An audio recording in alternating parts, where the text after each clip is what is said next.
Саламатсыздарма, құрметті әріптестер. Заманауи мұғалім YouTube арнасына қош келдіңіздер. Менің YouTube арнама тіркеліп алуды ұмытпаңыздар, өйткені осындай интеллектуалды ойындар алдағы уақытта өте көп шығып отырады.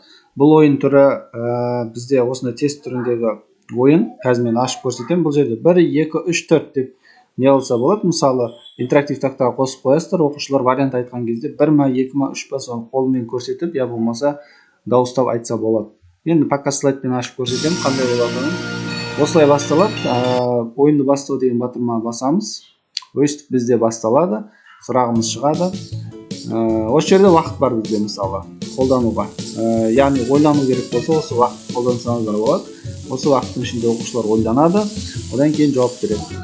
Топқа болмаса жеке болса да, мысалы 1, 2, 3, 4 деп қолмен көрсетсе де болады. Мысалы, көрсететін болса, 3 десе, қате болса осындай дауыс шығады. Дұрыс болса осылай дауыс шығады. Келесіне өткіземіз, бүйтіп басып жібереміз. Өткізеді келесіне. Яғни дұрыс жауап әртүрлі вариантта болады. Мысалы 4-те бұл жерде. Одан кейін келесі мысалы, үшіншісінде мысалы мына жерде бар. Міне, қате жауапқа бассам барлығында осындай өзінің дауысы шығып тұрады. Дұрыс болса осындай дауыс.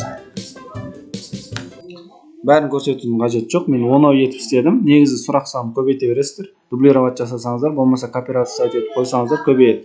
Бұл кез келген пәнге, кез келген тақырыпқа сұрақтарын жазып, логикалық болсын, пән бойынша болсын, сұрақтарын жазып қолдана бересіздер.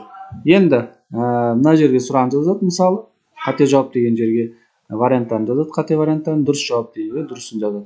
Есеп болса есеп жазасыздар. Одан кейін сурет керек болса, мына жерге мысалы сурет қойсаңыздар да болады. Енді жаңа айтқанымдай ұйымдастыру жағы оқушылар 1, 2, 3, 4 деп қолмен көрсетеді, я болмаса айтады деген сияқты. Айтып көрсетсе де болады. Мына уақыт барлығында бар, 30 секунд.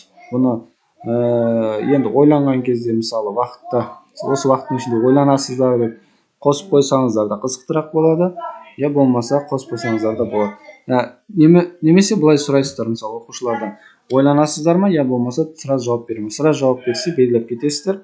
Егер ойлану керек болса, мына уақытты қолданасыздар. Одан кейін мына жердегі атау өзгереді, ойынның атауын өзгерте бересіздер.